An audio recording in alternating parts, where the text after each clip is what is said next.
13 de enero del 2023. Muy buenos días, Lautaro. Amigos, quienes nos sintonizan siempre a esta hora de la mañana. Lautaro, usted es supersticioso. Viernes 13 el día de hoy. Eso te iba a preguntar. Viernes 13, o sea, ni te cases ni te embarques. Bueno, eso para los supersticiosos. Eso es martes, no, por en favor. Latinoamérica es martes. Creo que en Estados Unidos es viernes. Como estamos en Latinoamérica, entonces hoy no pasa nada. Lo que sí ha pasado es en el Ecuador una cantidad de situaciones, sobre todo ayer, que las vamos a recapitular. Y también, Andrea, tenemos una entrevista muy importante para hablar sobre el tema de la semana, la gripe aviar en humanos. Así es, más adelante, como tú dices, estaremos también dando pues las declaraciones que tuvieron los abogados de Germán Cáceres y también de la familia de María Belén Bernal. Ayer hubo declaraciones de Germán Cáceres dentro del centro penitenciario en Guayaquil, pero más adelante les tenemos más información. O sea, estamos completos para cerrar la semana con muchísima información aquí en Noticias 7 entonces. Así es, les hacemos entonces una invitación para que nos sintonicen a través de eltelégrafo.com.es, a través de Pública FM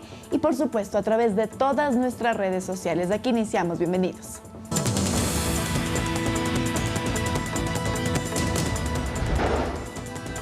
Germán Cáceres amplió su versión desde la cárcel de máxima seguridad de La Roca y confirmó que asesinó a su esposa María Belén Bernal. En la Escuela Superior de Policía, la instrucción fiscal por femicidio está a días de concluir. Servicio de Rentas Internas SRI pone al descubierto una red de corrupción en la compra de medicinas en hospitales públicos. Así lo dio a conocer el director del organismo, Francisco Briones. El presidente Guillermo Lasso pedirá a la Fiscalía investigar al delegado del Ejecutivo a la Judicatura por un presunto tráfico de influencias. Además, defendió a su cuñado Danilo Carrera y aseguró que es un hombre intachable y que le parece una infamia sus acusaciones por parte de medios digitales. El guayaquileño Giovanni Roditi es sentenciado a 40 meses de prisión por ser responsable de la muerte de un conductor en diciembre pasado en un accidente automovilístico en la vía Salinas, Guayaquil. En deportes, el ex técnico de la selección Gustavo Alfaro le dijo adiós a la tricolor. Este día se confirmó que no va más como entrenador y aún se desconoce su reemplazo. Entonces, lo que habíamos anticipado, Germán Cáceres confesó que es el asesino de la abogada quiteña María Belén Bernal en la ampliación de versión que se realizó en la cárcel de La Roca, donde está recluido. Brindó más detalles de aquel fatídico 11 de septiembre. Veamos. Germán Cáceres anticipó que contaría su verdad este jueves y así lo hizo, en una audiencia reservada en la que solamente participaron la Fiscalía y los abogados de las partes procesales del presunto caso por femicidio. Él ha confirmado que sí, que efectivamente él le quitó la vida, nos ha indicado cuáles fueron las circunstancias. El ex policía reveló que discutió muy fuerte con su esposa en su habitación en la Escuela Superior de la Policía y en el estado etílico en el que se encontraba, decidió estrangularla con una llave marcial. Esto sucedió en la madrugada, pero el cadáver lo mantuvo con él hasta la tarde. Pero respecto a si lo hizo solo, esto contestó. No habló de cómplices y encubridores, fue la persona que dijo que directamente ejecutó la infracción, fue la persona que él enterró solo el cadáver, solo lo sacó de la Escuela Superior de Policía. ¿Nadie lo ayudó en la escuela de formación? Según lo que él ha referido, nadie lo ayudó. Luego de brindar su testimonio, se acogió al silencio y no contestó más preguntas.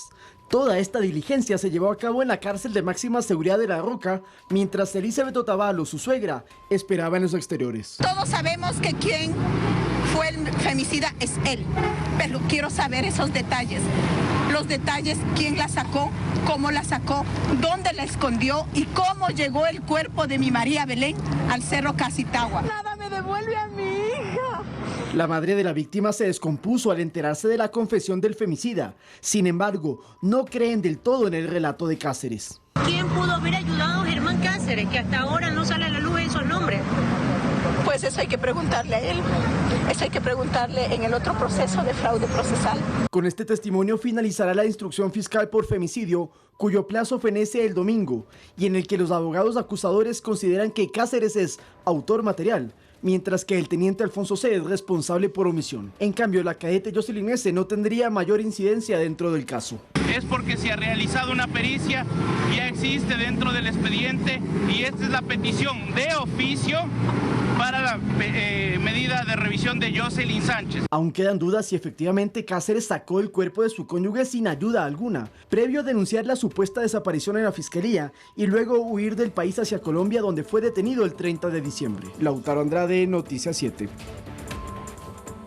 Esta es la segunda versión que rinde Cáceres en este caso, en el femicidio de María Belén Bernal. Recordemos que la primera lo hizo el 12 de septiembre, cuando estaba aún en la ciudad de Quito. Él fue hasta la fiscalía y lo que había dicho es que María Belén Bernal estaba desaparecida.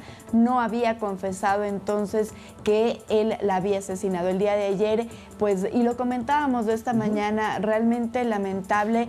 Elizabeth de Otavalo estuvo todo el tiempo en las afueras del centro penitenciario, muy fuerte ella ahí, pero claro, cuando llegan los abogados se descompuso totalmente cuando se enteró que de pues, la misma boca de Germán Cáceres se confesó que él la estranguló.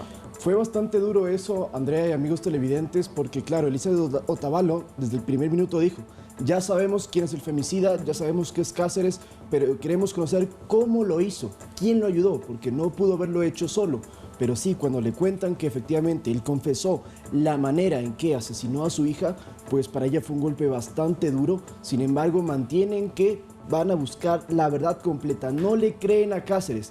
¿Cuál es la parte que que genera más dudas? Bueno, esto de que él haya llevado el cuerpo desde la escuela policial hasta el Cerro de Casitagua sin colaboración, dicen que no sería muy probable. Sin embargo, él se acogió al silencio. Y para contarle un poco a la gente cómo vino a ser todo este proceso, Cáceres entonces está en la cárcel de La Roca, llegan los abogados de las diferentes partes procesales, él empieza a rendir su versión. Él comenta entonces que efectivamente tuvo una discusión con su esposa, que él estaba ebrio y como parte de la discusión le hace una llave marcial. De esa manera la estrangula. Se ha hablado mucho de la llave, la gente a veces pensaba que podía ser como una herramienta. No, llave es hacer básicamente este movimiento. Y se queda luego con el cuerpo. Y se queda con el cuerpo. Esto sucede en la madrugada del 11 de septiembre, ¿verdad? Estamos hablando de las 2 de la mañana más o menos. Así es, claro, cuando ella llega a la Escuela Superior de Policía. Exactamente. Aproximadamente a las 17 horas, un poco más, él sale de la escuela y todo ese lapso estuvo el cuerpo. Y durante todo ese lapso él tuvo relaciones sexuales con Jocelyn S.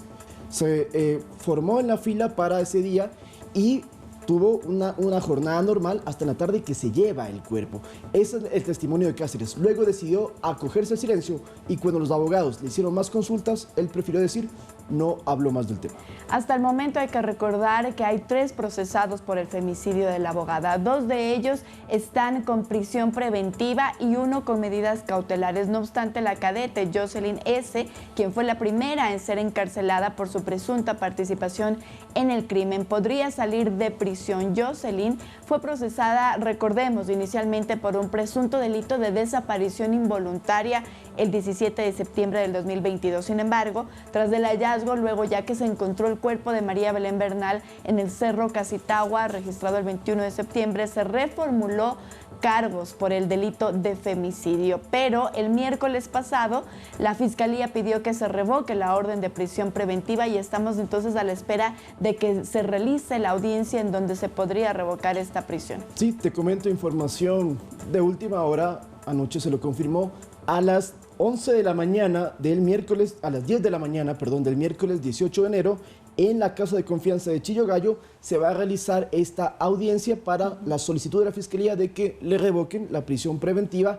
Se especula también que Jocelyn S. podría salir del proceso porque, dicho por los propios abogados de la familia Bernal, su responsabilidad en el caso cada vez consideran que es menor. No obstante, lo de Cáceres, como ya es de conocimiento público, y del teniente Alfonso C., quien lo están responsabilizando por omisión, porque Alfonso C.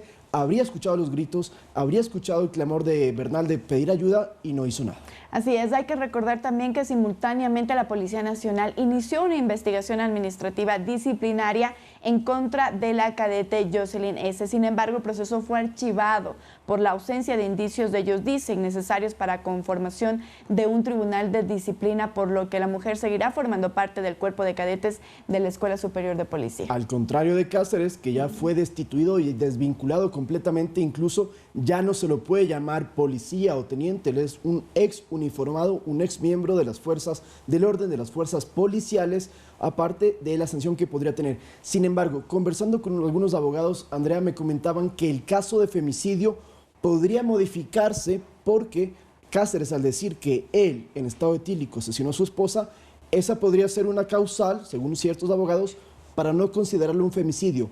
¿Cuándo lo vamos a conocer esto? En la audiencia evaluatoria de juicio que se prevé será a mediados de febrero, y allí podríamos conocer con todas las pruebas que se presenten si efectivamente la causa procesal sigue como femicidio o se modifica. Lo cierto es que Cáceres va a continuar en la cárcel de La Roca por lo menos hasta el 3 de enero del 2024, que fenece la prisión preventiva.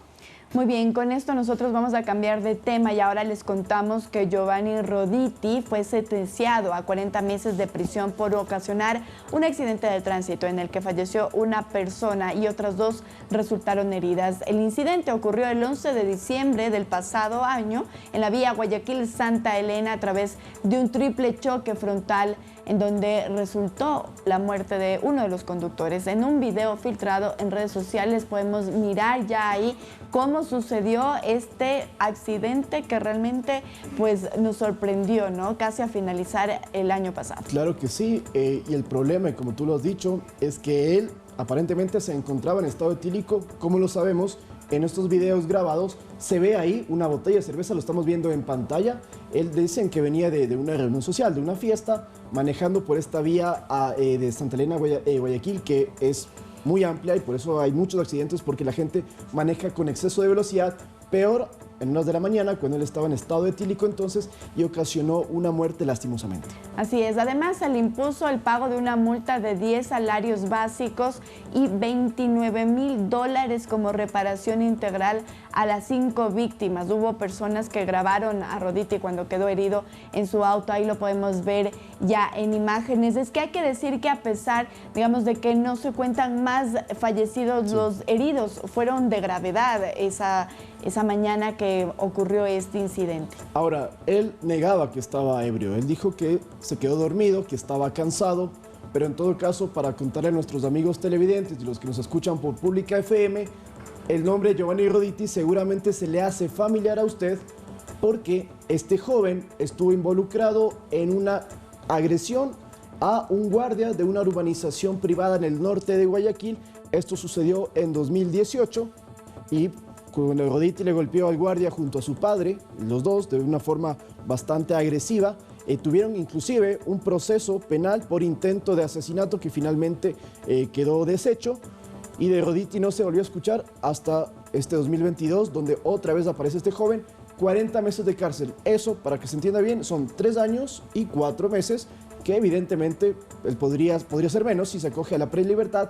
Desconocemos en qué centro penitenciario debería ser enviado entonces Giovanni Roditi cuando ya la sentencia sea ejecutoriada. Así es, solo para recordar fechas de entonces, lo que ocurrió en la urbanización dentro de una garita fue en 2018. Ahí se lo iba a procesar por intento de homicidio junto a su padre, pero el proceso quedó en la nada porque luego se lo sobreselló a las dos personas. Ahora, lo que estamos viendo en pantallas ocurrió en 2022 y finalmente se tiene una sentencia en contra de Giovanni Roditi. Este caso de esta sentencia es en Santa Elena. Muy posiblemente podrían enviarlo a un centro de rehabilitación de Santa Elena y no a los que ya conocemos en Guayaquil. Eso ya lo dejaremos entonces a manos de la justicia. Muy bien, 7 de la mañana con 15 minutos y ahora vamos a cambiar de tema y les tenemos más información respecto del desacato, de la denuncia de corrupción que se había publicado en días pasados a través de una plataforma digital, una investigación periodística. El primer mandatario ya se pronunció sobre estas denuncias de una supuesta corrupción en el sector eléctrico respecto a su cuñado, Danilo Carrera. Él indicó indicó que es una persona intachable y rechazó las vinculaciones que intentan vincularlo. En una entrevista con el periodista Juan Carlos Calderón, el presidente Guillermo Lasso se refirió a la publicación efectuada por el medio digital La Posta de supuestas mafias en empresas del sector eléctrico del país. Yo quisiera que usted y Cristian hagan una investigación de todos los nombramientos, no solo en el sector eléctrico, en cualquier otro sector del gobierno. Y yo le ofrezco apertura total. Le doy la lista de todos los funcionarios del sector eléctrico para que usted, uno por uno, haga una investigación de cuál es el origen del nombramiento de ellos. A decir del jefe de Estado, hay intereses detrás por el trabajo que hace el gobierno en la lucha contra la inseguridad e impunidad. A mí me atacan porque los estoy golpeando donde más les duele, el bolsillo, y están muy asustados. Porque el dinero de la corrupción de los dos gobiernos anteriores lo han depositado en los Estados Unidos. Y por eso tienen miedo a la extradición. En torno a las vinculaciones de su cuñado Danilo Carrera con esta presunta red, esta fue la respuesta del mandatario. Danilo Carrera es una persona a la que yo estimo mucho, aprecio y valoro mucho. Casado con mi hermana mayor, lo conozco por lo menos 64 años. Un hombre honorable, un hombre intachable, que no puede ser afectada su dignidad y su honor utilizando su cara para hacer un logotipo símbolo de la corrupción. El ministro de Gobierno Francisco Jiménez cuestionó la veracidad de dicha publicación digital durante su comparecencia ante la Comisión de Justicia de la Asamblea. Aquí estamos para establecer si es que ha habido condiciones delictivas o de corrupción en algún instrumento público, y la respuesta contundente es no. El gobierno no ha participado ni participará en ninguna trama de corrupción. Mientras la Fiscalía General del Estado confirmó que en este caso ya abrió una investigación previa. Olga Velasco, Noticias 7. Simultáneamente en la Asamblea Nacional también se ha convocado a quienes Anderson Buscán, el periodista de la plataforma La Posta, pues había nombrado dentro de su investigación periodística, y entendemos van a haber más comparecencias dentro de la comisión.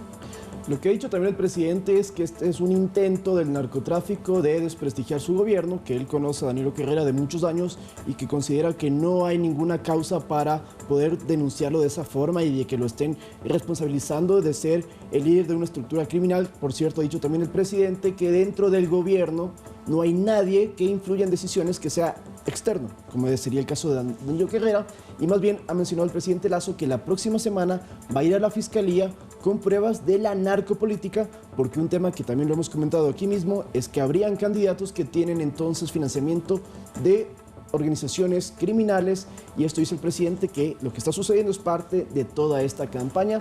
Veremos qué sucede. Lo cierto es que la Fiscalía está actuando y también la Asamblea, o sea, son las dos instituciones que están al tanto, y de parte del Ejecutivo, en este caso el propio Francisco Jiménez, ha mencionado que no van a tolerar ningún tipo de acciones de corrupción y que van a investigar también lo que sucede en las eléctricas. Así es, solo para tenerlo un poco más claro, la Fiscalía está a la par haciendo esta investigación ya judicial, y la Asamblea Nacional lo está convocando entonces a que comparezcan las personas que en la investigación periodística estuvieron nombradas. Ahora vamos a cambiar de tema y les contamos que el director del Servicio de Rentas Internas, Francisco Briones, llegó el día de ayer hasta la Fiscalía para poner una denuncia por un supuesto caso de corrupción detectado por el Departamento de Inteligencia Tributaria relacionado a la compra de insumos médicos.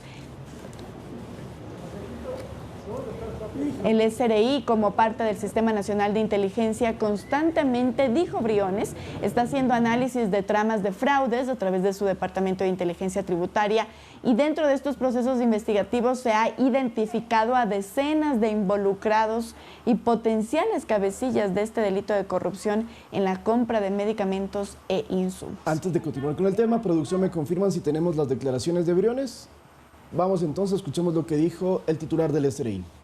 los últimos meses hemos estado haciendo análisis y estudios sobre una trama que venimos a entregar aquí a la Fiscalía, a la señora fiscal, sobre la corrupción en la compra de insumos en los hospitales que viene desde la pandemia.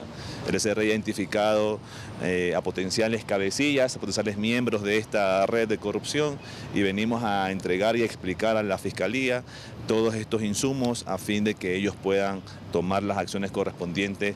Varias decenas de personas están identificadas en la trama, funcionarios no hemos identificado más bien personas externas. Bueno, y es que además Briones, al salir de la Fiscalía, perdón, estoy pensando todavía en el tema Cáceres, Briones al salir de la Fiscalía dijo que la información que se presentaría era contundente, precisa y clave, y expuso además que la investigación está a cargo tanto de la Fiscalía y que el SRI aportará con toda su información, con toda su data en medio de este proceso por entonces esta supuesta red de compra de insumos, que no es la primera vez lastimosamente en nuestro país que escuchamos de delitos similares. Desde el 16 de marzo del 2020 hasta agosto del 2022, la Fiscalía abrió 56 procesos relacionados con la compra de insumos en hospitales públicos del país, es decir, denuncias en contra de los funcionarios de hospitales del Ministerio de Salud y también del Instituto Ecuatoriano de Seguridad Social IES. Uno de los nombres más conocidos dentro de este esquema de corrupción en años pasados, Daniel Salcedo Bonilla, quien por cierto ya no está en la cárcel gracias a una decisión judicial. Pero cambiando de tema, Andrea, hablemos, ¿qué te parece sobre las elecciones?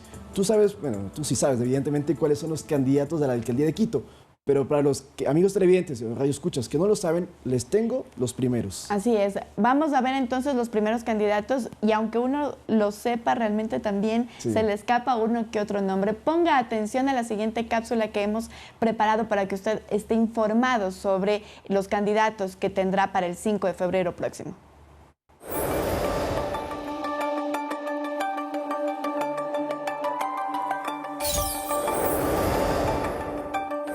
¿Qué tal? ¿Cómo están todos? Vamos a conocer a los aspirantes a la alcaldía de Quito, así que comencemos con los 6 primeros ubicados dentro de la papeleta. Estos son: Omar Ceballos, de Centro Democrático, ha sido concejal, andinista y expresidente de la Concentración Deportiva de Pichincha. Natasha Rojas, de Unidad Popular, fue la primera presidenta de la FEUE y ya buscó la alcaldía en la elección pasada.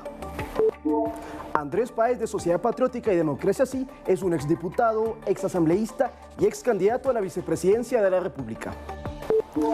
Pavel Muñoz, de la Revolución Ciudadana, es un actual asambleísta y fue titular de las empleadas en el gobierno de Rafael Correa. Luisa Maldonado, de Avanza, es una exconcejala entre 2019 y 2014, pero también fue segundo lugar en la elección pasada. Y finalizamos con Pablo Ponce, de la Izquierda Democrática, quien fue concejal de Quito en 2 periodos distintos y fundador del colegio Johannes Kepler. Muy bien, para conocer a los demás candidatos no se pierda nuestras emisiones de Ecuador TV o también léalo en el telégrafo. Muy bien, todos los días, tanto en el matinal como a las 19 horas, usted podrá ver estas cápsulas que le darán información sobre los candidatos, sobre qué dignidades debemos elegir el próximo 5 de febrero, qué debe llevar ese día, cómo debe estar preparado. Entonces usted puede también visitar el telegrafo.com.es, donde estamos subiendo toda esta información. Y aparte de esto, de los candidatos, también hemos estado haciendo reportajes, sobre todo en la noche, sobre la consulta popular. Y es que nosotros en estos días le habíamos contado a la gente que habían casos de integrantes del Consejo de Participación inmiscuidos en temas de corrupción. Pues ahora les tenemos un reportaje sobre la pugna interna del CPCCS y también con la Asamblea Nacional. Veámoslo por favor a continuación. El Consejo de Participación Ciudadana no estuvo exento de polémicas de sus funcionarios, pero las pugnas llegaron a nivel interno y ahondaron cuando la tarde del 9 de febrero del 2022, la presidenta Sofía Almeida fue removida del cargo. En una especie de golpe de Estado, la mayoría conformada por Hernán Ulloa, María Fernanda Rivadeneira, Ivette Estupiñán y Francisco Bravo votaron a favor de separar a Almeida del cargo porque aseguraban que durante 13 días no convocó a sesión plenaria y con ello truncaba los procesos de designación de autoridades. En el Consejo entonces se armaron 2 frentes, uno de mayoría liderado por Ulloa y otro de minoría por Almeida, seguida de Juan Javier Dávalos y David Rosero. Entre bastidores se especulaba que cada grupo era afín a una tendencia política y lo que se buscaba era dominar el órgano para nombrar a los funcionarios pendientes. Almeida, sobrina de un asambleísta del Partido Social Cristiano, se quedó una semana dentro del CPCCS para impedir su separación del cargo. Así el abogado guayaquileño asumió la presidencia hasta que el nuevo adversario fue la Asamblea Nacional. Pues en un juicio político el legislativo destituyó a los 4 de la mayoría por incumplimiento de funciones. Yo no voy a permitir, siendo el presidente del Consejo de Participación Ciudadana, que el presidente de la Asamblea Nacional se pase por encima de mi cabeza. Pero Ulloa y sus colegas no se dejaron. Con acciones judiciales interpuestas lograron que un juez de la Concordia, Ángel Lindao, fallara a su favor y no solo bloqueara la destitución, sino que obligó a la Asamblea a ofrecerles disculpas públicas. En este malestar de que tenemos que vernos obligados a publicar una supuesta disculpa pública respecto de unos funcionarios destituidos. Sin embargo, todas estas pugnas lo único que lograron es que la designación de autoridades siga suspendida, pues la mayoría de Ulloa nombró al superintendente de bancos, pero el legislativo, al no reconocerlo, no lo ha posesionado. Es que ellos están destituidos, nosotros desconocemos la legalidad de los consejeros. Y ahora, esperar, porque 5 de los 7 consejeros de participación solicitaron licencia para candidatizarse a la reelección y se necesita que la Asamblea posesione a sus reemplazos para continuar, lo cual hasta la fecha no sucede. Lautaro Andrade, Noticias 7.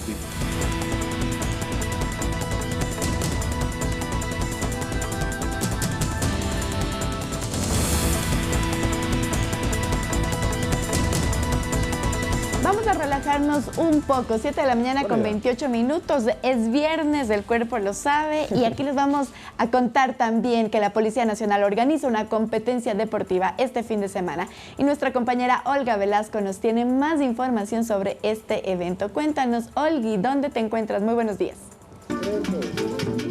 Compañeros, buenos días. Me encuentro en el Rancho San Vicente, en el norte de la capital, pues les tengo una propuesta deportiva organizada por la Dirección Nacional Antidrogas. Pues este domingo se va a realizar la primera carrera ciclística Yo Vivo Sin Drogas 2023. Para conocer más de qué se trata con esta carrera, nos encontramos con el general Pablo Ramírez, quien nos va a dar más detalles al respecto. Buenos días. Buenos días, un saludo cordial a Ecuador TV, que siempre nos apoya en estas iniciativas. La Policía Nacional, a través del Plan de Acción 2023, organiza esta primera carrera ciclística Yo Vivo Sin Drogas.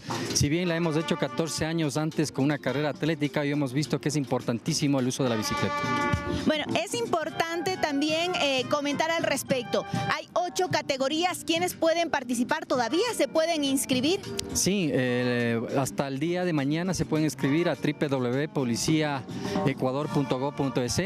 Está el link que pueden acceder rápidamente, está el nombre, el número de cédula, la categoría y la edad. Todas estas categorías van a ser también premiadas. Este trabajo se viene realizando con el apoyo también de la empresa privada. Alrededor de 16 empresas están apoyando esta iniciativa. Sí, efectivamente, empezaremos a las 7:45 con Damas A, Damas B y Máster C. A las 9 de la mañana, Máster A y Máster B. A las 10:15 juveniles. A las 11:30 Elite y Sub-23. Y a las 12:40 habrá una rodada familiar con todas las familias, donde habrán importantes premios. Es importante también al respecto dar a conocer que todos estos eventos se van a realizar en la ciudad de Ibarra. En este caso, ¿por qué se escogió esta ciudad y en qué parte exactamente? Bueno, se escogió esta ciudad primero porque se va a realizar en el Autódromo de Yaguarcocha, que es un lugar confinado y seguro. La idea es que todos los años, a partir de ahora, se lo organice en cada una de las ciudades, tal como es la carrera atlética, y de esta manera usar la bicicleta no solamente como un medio de transporte, sino también a través del deporte, incentivar al uso, al no uso de drogas. Bueno, es importante el trabajo que desde la Dirección Nacional Antidrogas se viene realizando para evitar que se incremente el consumo de drogas muy rápidamente. ¿Cuál es este trabajo que han realizado y las cifras más importantes? Sí, bueno, el año anterior tuvimos importantes resultados, más de 200 toneladas de droga, más de 12.700 personas aprendidas a causa de este delito, más de 1.078 armas de fuego, más de 90 toneladas de sustancias químicas sólidas y líquidas que procesan droga. Es decir, en nuestra parte disuasiva, gracias a la ciudadanía que también nos denuncia al 1-800 droga y al 1-800 delito, y de esta manera contribuir a una desarticulación de esas estructuras que hacen un mal a nuestra sociedad. Muchas gracias. Ha sido el general de distrito Pablo Ramírez Erazo, director nacional de investigación antidrogas. No quiero cerrar esta micro sin antes escuchar el mensaje de Paquito y también este llamado, la invitación a participar en estas actividades deportivas. Claro que sí, le invitamos a toda la ciudadanía que participe de la primera competencia ciclística Yo Vivo Sin Drogas. Les esperamos este domingo 15 de enero en el autódromo de Yaguarcocha. Las inscripciones ya están www.policia.go.es. ¡Los esperamos! Compañeros, ahí está la invitación lista, está realizada para que puedan participar en esta primera carrera ciclística Yo Vivo Sin Drogas 2023. 8 categorías pueden inscribirse a la página web de la Policía Nacional. Continuamos con más información en Estudios. Buenos días. Olgui, muchísimas gracias por esa información completa. Así que ya saben, nuestros amigos quienes nos miran desde Ibarra, para que puedan tener esta opción y hacer deporte, por supuesto, este fin de semana. Estamos cerca de Ibarra, los que vivimos en Quito, así que de pronto también podemos pegarnos el viaje por allí. A usted que le gusta tanto el deporte los fines de semana, señor Lanzar. Muy buena idea. Cambiando de tema, volviendo a la Sierra Central, les contamos que la Secretaría de Gestión de Riesgos reportó caída de ceniza en Pastocalle, provincia de Cotopaxi, en zonas como La Dolorosa, Romerillos, La Libertad y Curiquingue. Según han dicho, el volcán Cotopaxi sigue en proceso activo y la gobernación de la provincia de Cotopaxi está con acciones para coordinar respuesta en el caso de que continúen los problemas con ceniza y una posible erupción. Veamos el reportaje. Desde su reactivación, el Cotopaxi ha encendido las alarmas en La Tacunga, la capital de la provincia, y en los poblados cercanos al Coloso. La Secretaría de Riesgos y la Gobernación preparan desde diciembre planes de contingencia y prevención. Según el coordinador zonal de riesgo en Cotopaxi, Julián Tucumbí, los protocolos de prevención están ya socializados con la población a fin de evitar una desgracia mayor de ser el caso. Para el gobernador, el trabajo coordinado con los organismos de seguridad como la policía, bomberos y los comités de emergencia no han dejado suelto ningún detalle. Todas las mesas de trabajo activadas, el COE provincial activado, esperamos ya acoplar todos los planes de contingencia este mismo fin de semana que tenemos un taller interactivo. Se está analizando el tema de vías, el tema de comunicaciones, el tema de educación, el tema de salud, el tema de seguridad, el tema de energía.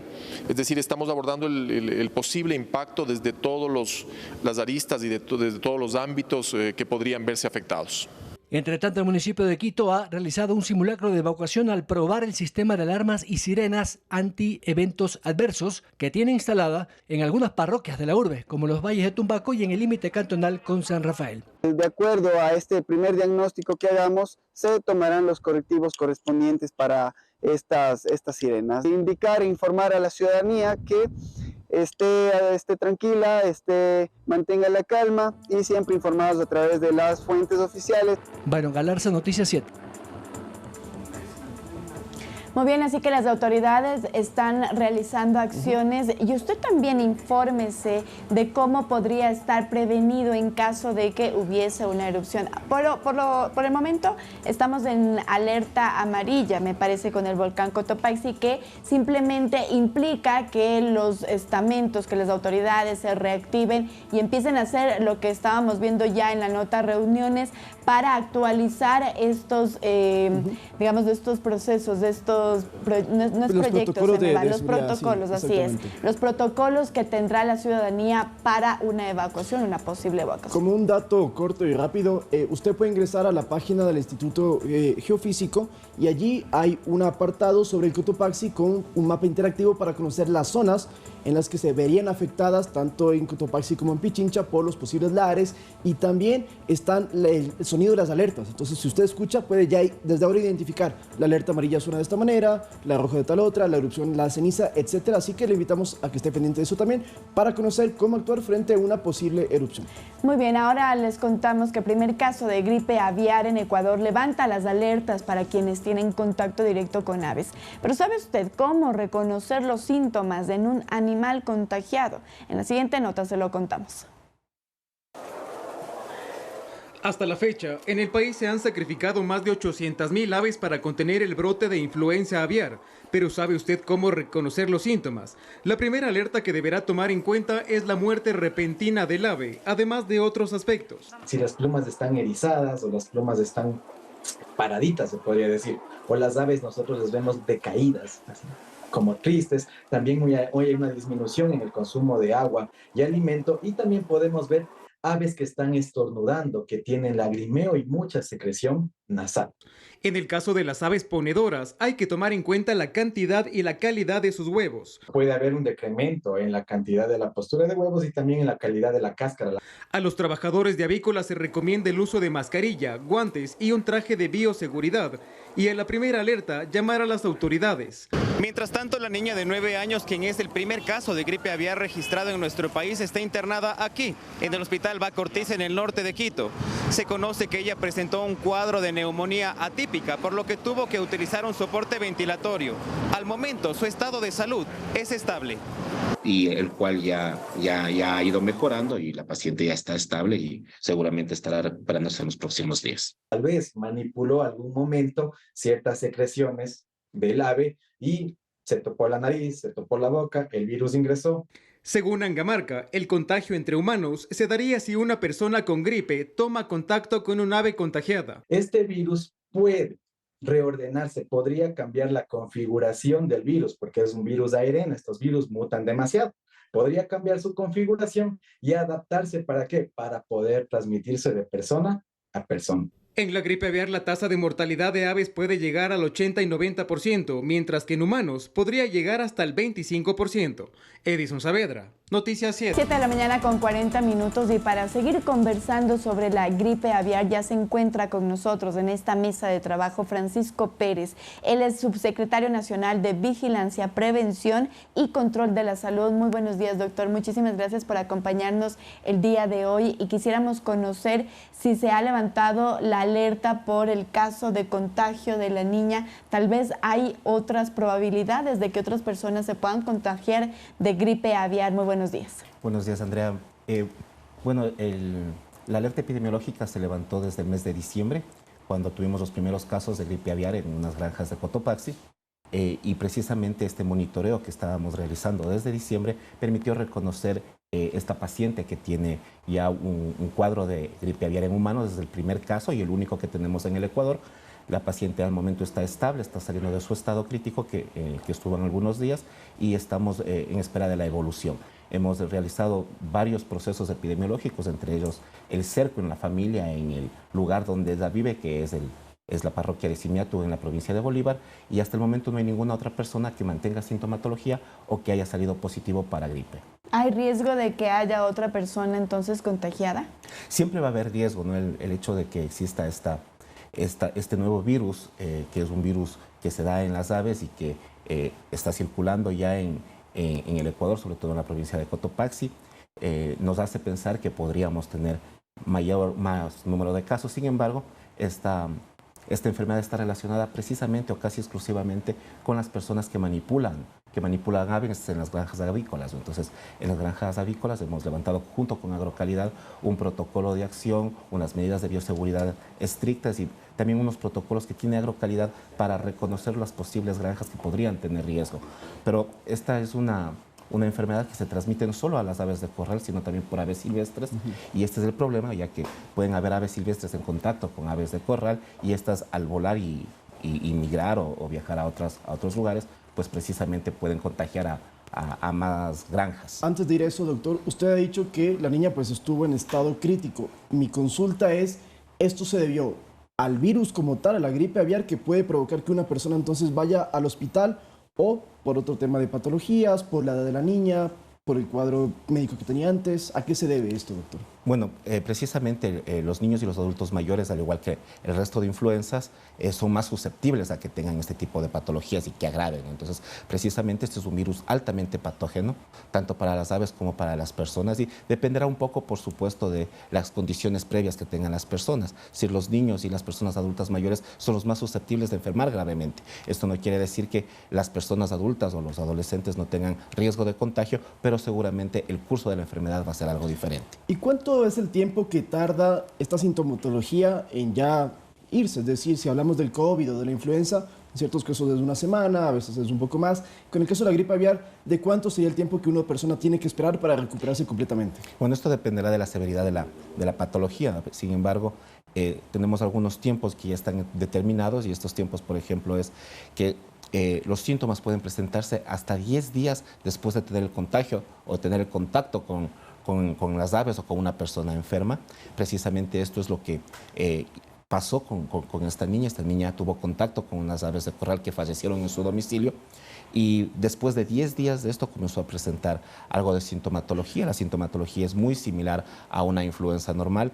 La niña específicamente empezó con un problema de rinorrea, tos, una otitis incluso. Son enfermedades respiratorias que están muy relacionadas y el cuadro fue empeorando, ¿no? Es decir, más o menos desde el 25 de diciembre hasta el 1 de enero. Tuvo una sintomatología leve, pero luego empeoró y precisamente con esto fue que llegó al hospital. Doctor,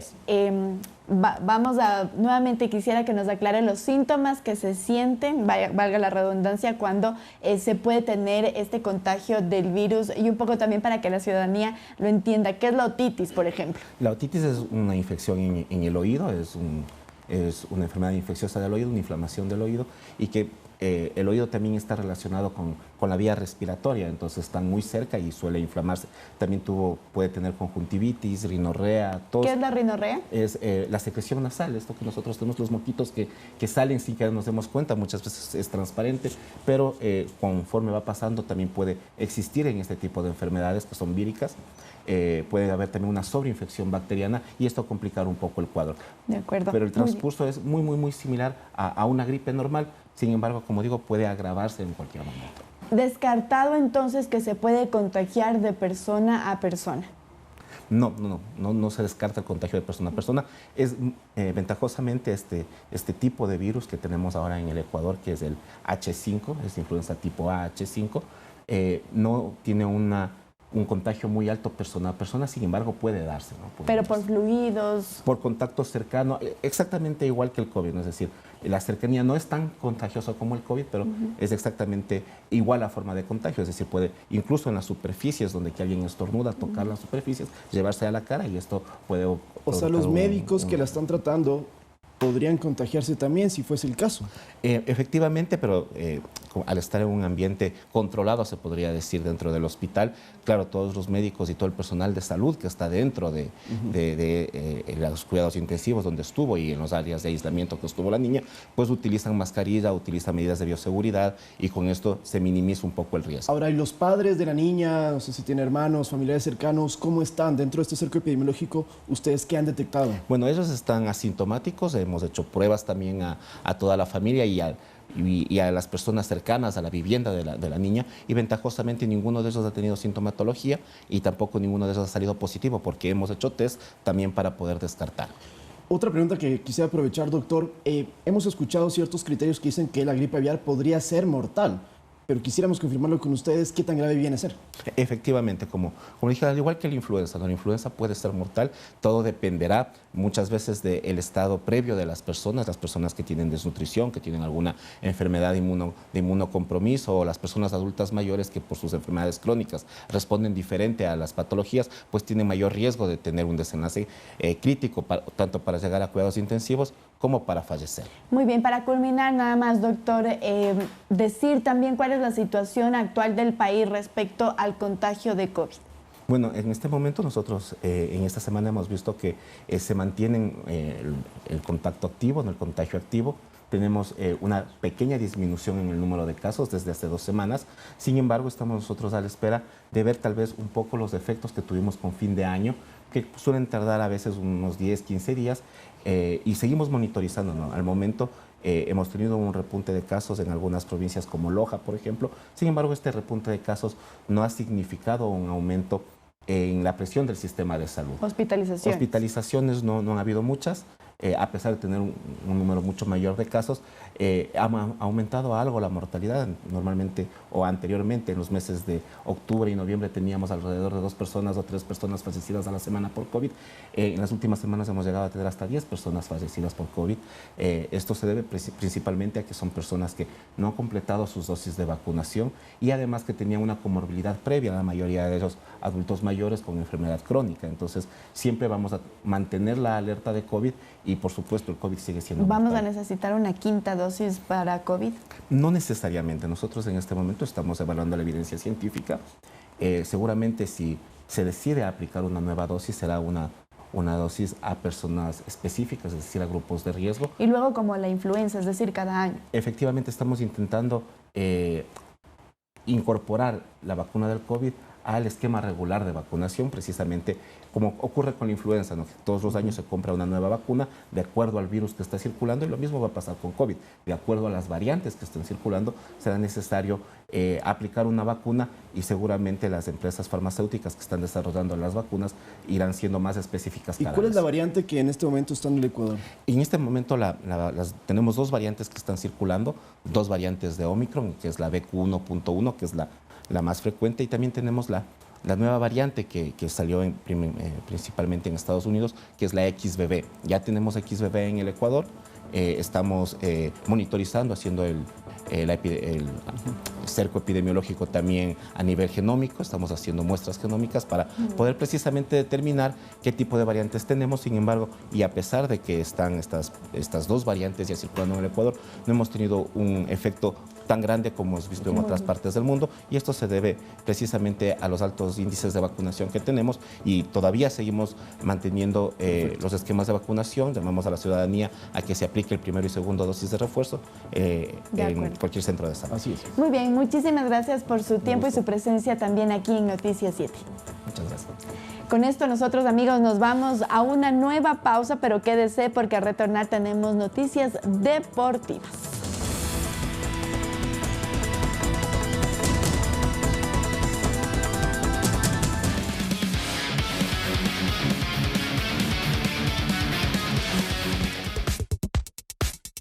Hola, feliz viernes, por fin viernes. Qué semana para larga. De verdad, yo pensé que era la única que lo sentía, pero estaba pasando como suero, la verdad. El tiempo. En todo caso, tenemos noticias deportivas, compañeros. Nos hemos quedado sin técnico para la selección. No, me parece terrible. Estábamos hablando hace poquito con Lautaro. Qué mala noticia para Lautaro. No, el señor Lautaro aquí estaba aplaudiendo que se va Gustavo Alfaro, y realmente a mí me entristece muchísimo, la verdad. Bueno, yo pienso que, a ver, a mí lo que me ha molestado es que haya esperado tanto tiempo para decirnos muchas gracias. Hubiese podido hacerlo mucho antes también, y yo creo que eso nos habría dado a nosotros también una oportunidad de ya encontrar un técnico que lo reemplace. Pero en todo caso, han estado en las negociaciones, entiendo, finalmente no llegaron a un acuerdo, y ayer se dio este comunicado oficial ya en el que fue el vocero de Gustavo Alfaro el que le comunicó a la Federación Ecuatoriana de Fútbol que ¿Pero no a usted le entristece o le da alegría? Me hubiese entristecido hace algún tiempo, pero pasó tanto tiempo que ya un poco me da como iras más bien.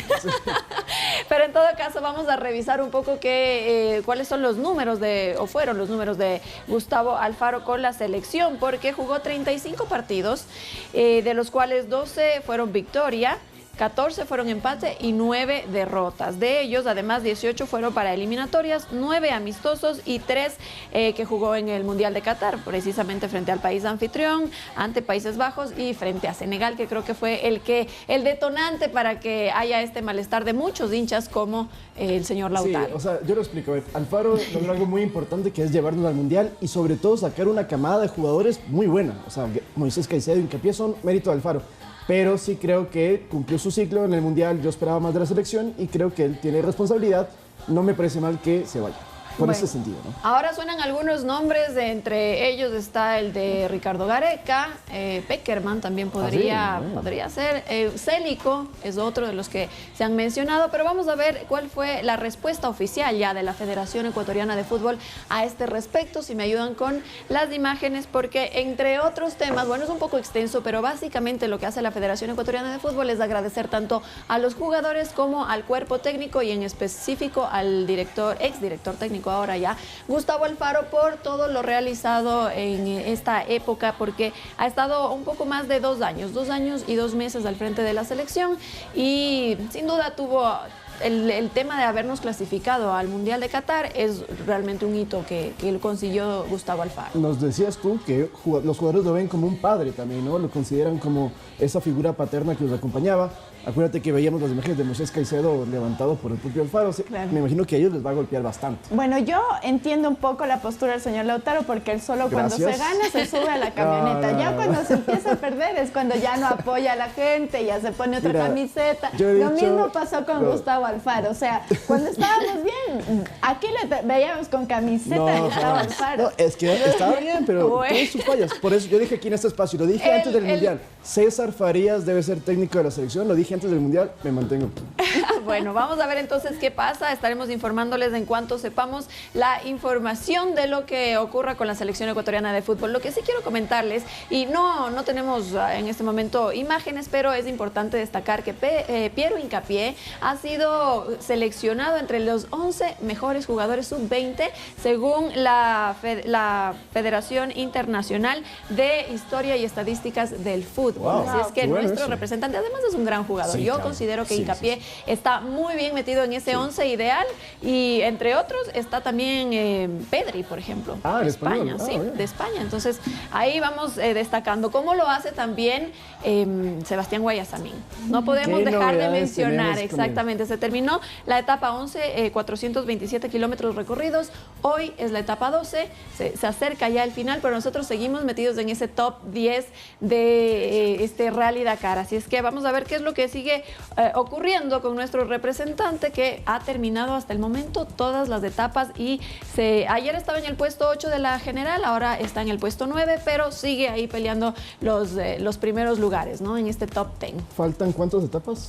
A ver, ¿son cuántas? 3, porque son 14, pero van 12, 13 y 14. Ah, ok. La de hoy es la 12. Exactamente. Okay. Entonces vamos a ver, para seguirles igual informando en la noche, qué es lo que pasa con nuestros compatriotas en el exterior. El lunes nos vas a contar cómo terminó el Dakar, porque finalizaría el domingo. Viernes, claro, el domingo se acaba la 14. El lunes ya sabemos cómo le fue. Vamos a ver qué pasa entonces el día lunes. Ahora quiero comentarles lo que pasó también el día de ayer, porque se jugó ya la segunda semifinal de la Supercopa de España, y habrá entonces super clásico también, porque ya Barcelona no tan clásico.